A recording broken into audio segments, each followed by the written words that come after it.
We're continuing the discussion about how projects begin.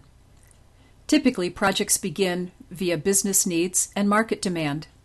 Depending on the industry and the maturity of the company's project management processes, formal recognition could come in many forms.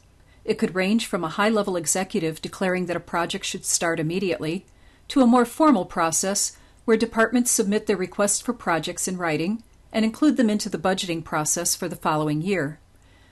Regardless, when this formal recognition occurs, resources can be assigned to the project. But to backtrack for just a moment, again, where do these project ideas come from?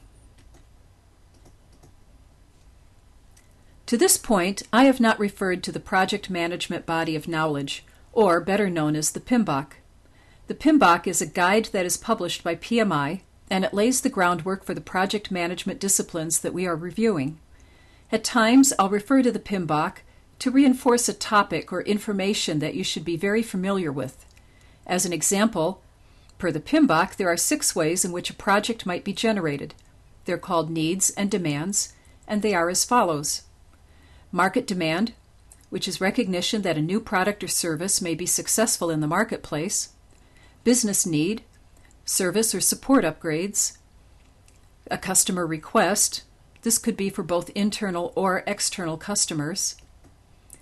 Technological advance, which is replacement of a technology that may reduce costs and provide a better product or service in the long run. A legal requirement, which could also be a government regulation. Or a social need, which is a product or service that may not have direct revenue generation associated with it. When a project idea comes from one of those needs or demands, the next step would be determining if the project makes good sense, either financially or through some other direct or indirect benefits to the company. Also, some ideas may be of a high-risk nature, and some examination needs to take place to know if the project would even succeed.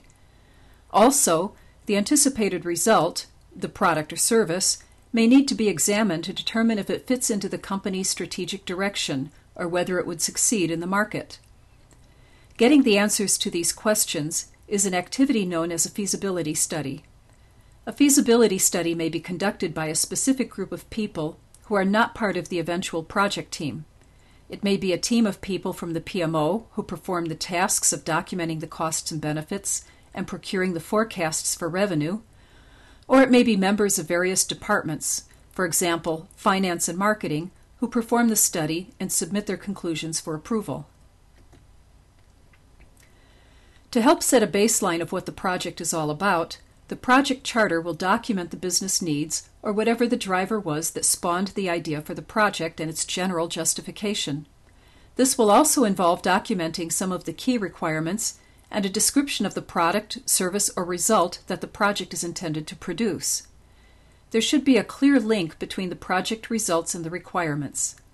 Thus, the project charter is the formal document that acknowledges that the project exists, and it names the project manager and gives that person the authority to apply resources to a project. These 2 bullet points are absolutely key to the reason for the project charter. We'll go into more detail of creating the project charter in the next section.